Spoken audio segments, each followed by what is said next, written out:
તો આગળ વાત વરસાદને લઈને આગાહીકારોની મોટી આગાહી 18 જૂનથી ભારે વરસાદની આગાહી કરવામાં આવી છે। અંબાલાલ પટેલ દ્વારા આગાહી કરવામાં આવી છે।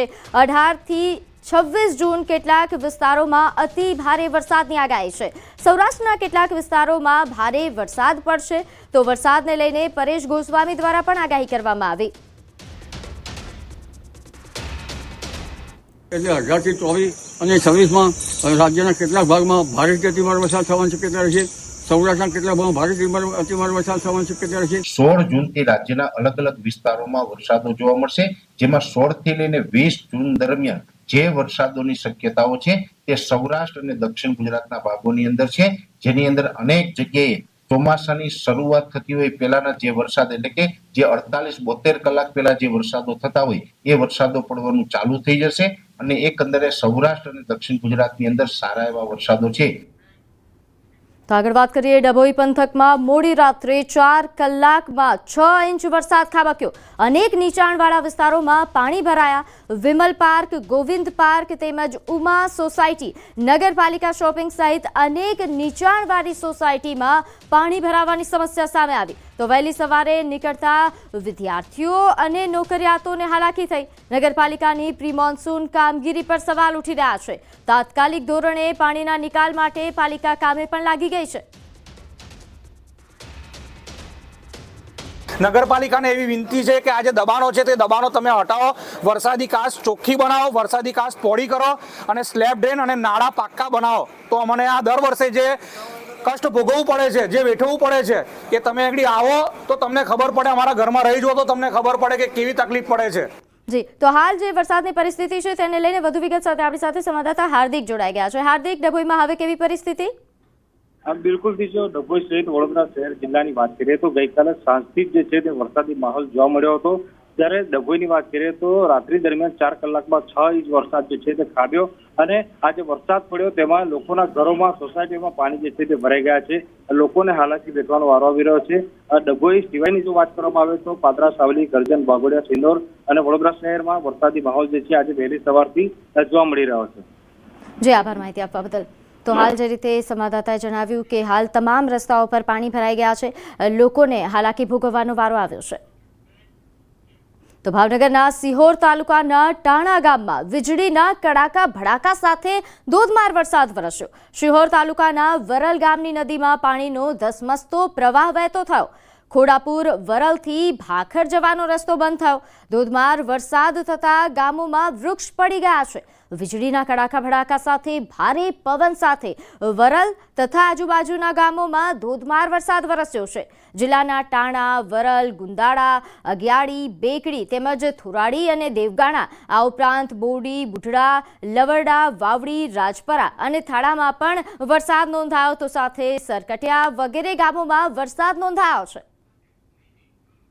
ત્યારે હાલ ત્યાંની પરિસ્થિતિને, ભાવનગરમાં હાલ વરસાદની પરિસ્થિતિને લઈને વધુ વિગત સાથે આપણી સાથે સંવાદદાતા નીતિન જોડાઈ ગયા છે। નીતિન, ભાવનગરમાં હાલ કેવું વાતાવરણ? ચોક્કસ વાત કરીએ તો છેલ્લા 24 કલાકથી વાદળછાયું વાતાવરણ છે। શહેરમાં પણ જે ઝરમર વરસાદ ચાલુ છે, ત્યારે પંથકોની વાત કરીએ તો સિહોર તાલુકામાં સારા પ્રમાણમાં જે વરસાદ છે તે જોવા મળ્યો છે અને વરલ અને ટાણામાં કહી શકાય કે ધોધમાર વરસાદને લીધે નદીઓમાં છે તે ઘોરાપુર જોવા મળ્યું છે। ગામના અનેક વિસ્તારો છે તેમાં પાણી ભરાયેલા છે અને ખાસ કરીને ભારે વરસાદને લઈ અને અનેક વૃક્ષો છે તે ધરાશયી થયા છે। ત્યારે વાત કરીએ તો વરલની આજુબાજુના જે ગામો છે ત્યાં પણ સારા પ્રમાણમાં વરસાદ છે તે જોવા મળી રહ્યો છે। જી, આભાર માહિતી આપવા બદલ। તો હાલ જે રીતે સંવાદદાતાએ જણાવ્યું કે અહીં સિહોરના ટાણા ગામમાં આગ ફાટ્યું હોય તેવા પ્રકારના દ્રશ્યો સર્જાયા। હજુ પણ ઘણા વિસ્તારોમાં વરસાદી માહોલ। તો અમરેલી જિલ્લામાં વહેલી સવારથી વરસાદ નોંધાઈ રહ્યો છે। રાજુલા, જાફરાબાદ, ખાંભા તેમજ સાવરકુંડલા તાલુકાના ગ્રામ્ય વિસ્તારોમાં વરસાદ નોંધાઈ રહ્યો છે। શહેર અને ગ્રામ્ય વિસ્તારમાં વરસાદના દ્રશ્યો પણ સામે આવ્યા છે। આ ઉપરાંત મોટાભાગના વિસ્તારમાં વરસાદ નોંધાયા હોવાનું પણ સામે આવ્યું છે। તો અમરેલીથી આ દ્રશ્યો, વહેલી સવારે અહીં વરસાદ પડી રહ્યો છે। મેઘરાજાએ ધમધમાટી બોલાવી છે। તો હાલ તેને લઈને વધુ વિગત સાથે આપણી સાથે સંવાદદાતા રાજન જોડાઈ ગયા છે। તો શહેર અને ગ્રામ્ય વિસ્તારમાં હાલ વરસાદી માહોલ છવાયો છે। જે પ્રકારના દ્રશ્યો સામે આવી રહ્યા છે, મોટા ભાગના વિસ્તારમાં વરસાદ પડ્યા હોવાની વિગતો મળી રહી છે। તો મેઘરાજાએ હાલ અમરેલીમાં પણ ધમાકેદાર એન્ટ્રી કરી છે. જિલ્લામાં વહેલી સવારથી જ વરસાદ નોંધાયો છે.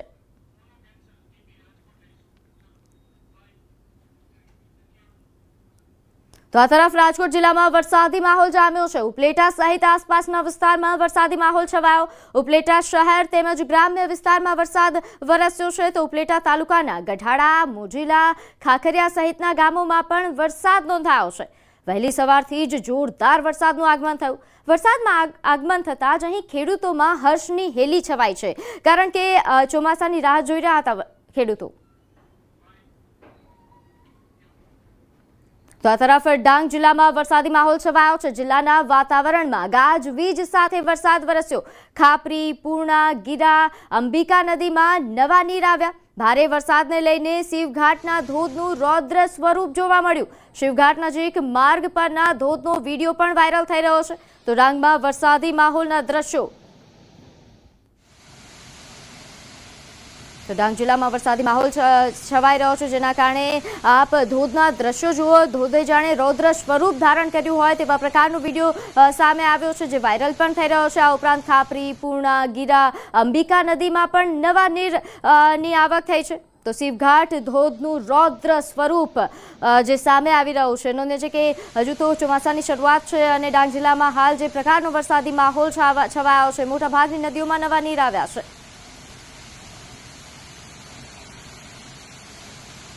તો ડાંગ જિલ્લામાં પ્રથમ વરસાદ બાદ હરિયાળી જોવા મળી. ડાંગ જિલ્લાના પહાડી વિસ્તારોમાં વાદળ નીચે આવ્યાનો વિડીયો પણ સામે આવ્યો. ડુંગરો જાણે લીલી ચાદર ઓઢી હોય તેવા પ્રકારના દ્રશ્યો. પ્રવાસીઓ માટે ફરવા માટે ડાંગ જિલ્લો એ પ્રથમ પસંદગી બનવા લાગ્યો છે, કારણ કે જે પ્રકારના દ્રશ્યો ડાંગથી આવી રહ્યા છે. ડાંગ જિલ્લા હાલ મિની કાશ્મીર આ જિલ્લો બન્યો હોય તેવા પ્રકારના દ્રશ્યો. વાદળો જાણે નીચે આવી ગયા હોય તે પ્રકારના દ્રશ્યો સામે આવ્યા છે. તો એક તરફ આપ જુઓ શિવઘાટનું રૌદ્ર સ્વરૂપ ડાંગમાં જોવા મળી રહ્યો છે, તો એક તરફ જે અહીં લીલી ચાદર જાણે અહીં આ જિલ્લાએ ઓઢી લીધી હોય તેવા પ્રકારના દ્રશ્યો સામે આવ્યા છે. ત્યારે હાલ ડાંગમાં જે પ્રકારનું વાતાવરણ સર્જાયું છે તેને લઈને વધુ અપડેટ સાથે આપણી સાથે સંવાદદાતા કેતન જોડાઈ ગયા છે.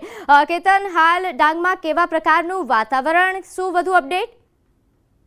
ચોક્કસથી વાત કરું તો સુરત જિલ્લા અને ડાંગ જિલ્લાનો એકમાત્ર ચેરાપુંજી અને ગુજરાતનો એકમાત્ર ચેરાપુંજી કહેવાતો ડાંગ જિલ્લો. ડાંગ જિલ્લાની અંદર નેતૃત્વનું ચોમાસું શરૂ થાય એ પહેલા જ માહોલ સર્જાવા પામ્યો છે. જિલ્લાની ખાપરી, ગીરા, પૂર્ણા, અંબિકા નદીની અંદર નવા નીર આવી રહ્યા છે. તો બીજી તરફ એક અનેક પ્રકારના દ્રશ્યો આવ્યા છે કે વાદળો નીચે આવ્યા એવા દ્રશ્ય પણ ડુંગર આ પહાડની અંદર જોવા મળી રહ્યા છે. તો બીજી તરફ જે આહવાથી સાપુતારા માર્ગ ઉપર જતો શિવઘાટ ધોધ જે રૌદ્ર સ્વરૂપે જોવા મળ્યો છે. ગત 24 કલાકની અંદર માત્ર આહવા ખાતે 4 ઇંચ જેટલા વરસાદની અંદર ડાંગ પાણી થવા પામ્યું છે. તો બીજી તરફ આહવા વગેરે રોડ પર આવેલો ઘોઘલી ઘાટની અંદર જે ધોધ છે એ પણ સક્રિય થવા પામ્યો છે. ડાંગ જિલ્લાની અંદર અનેક ધોધો સક્રિય થતા પ્રવાસીઓ માટે પ્રથમ પસંદગી બની છે. તો બીજી તરફ આ ડાંગ જિલ્લો એક ગુજરાતનો મિની કાશ્મીર